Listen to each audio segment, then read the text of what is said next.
புதிதாக அறிவிக்கப்பட்ட திட்டங்கள், அது அடிக்கல் நாட்டுவதற்காக பிரதமர் அறிவித்த திட்டங்கள் 1576 கோடி ரூபாய்க்கான திட்டங்கள்.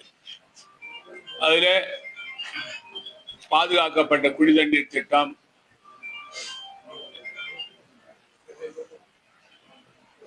பாதாள சாக்கடை திட்டம், இவைகள் எல்லாம் அடங்கி இருக்கின்றன. பிரதமர் அவர்கள் பொதுவாக கல்வி கட்டமைப்புக்கும் மருத்துவ கட்டமைப்புக்கும் நிறைய நிதியை ஒதுக்கி இருப்பதாக கூறியிருக்கிறார்.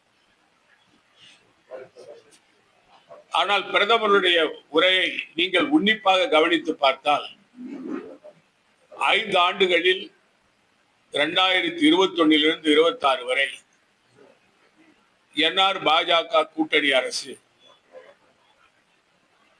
புதுச்சேரி மாநிலத்திற்கு எந்தெந்த திட்டங்களை கொடுத்திருக்கிறது, எந்தெந்த திட்டங்களை கொடுத்து அதில் வளர்ச்சி ஏற்பட்டு இருக்கிறது என்பது ஒன்று கூட இல்லை. ஆயுஷ்மான் பாரத் திட்டத்தை பற்றி பேசுகிறார்.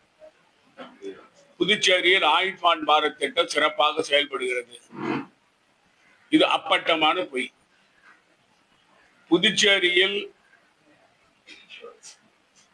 பிரதம மந்திரியுடைய ஆயுஷ்மான் பாரத் திட்டத்தினுடைய அட்டையை எடுத்துக்கொண்டு சென்னையில் உள்ள தனியார் மருத்துவமனைக்கு சென்றால் அவர்கள் செவி சாய்ப்பதில்லை,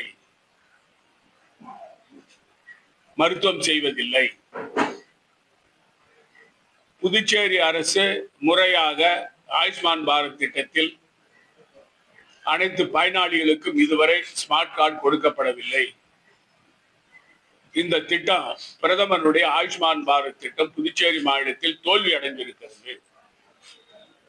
இதுதான் நிதர்சனமான உண்மை. தினமும் மக்கள், ஏழை மக்கள் அவதிப்படுகிறார்கள். புதுச்சேரியில் மருத்துவ கட்டமைப்பு சிறப்பாக இருப்பதாக கூறுகிறார். பிரதமர் அவர்களுக்கு தவறான தகவலை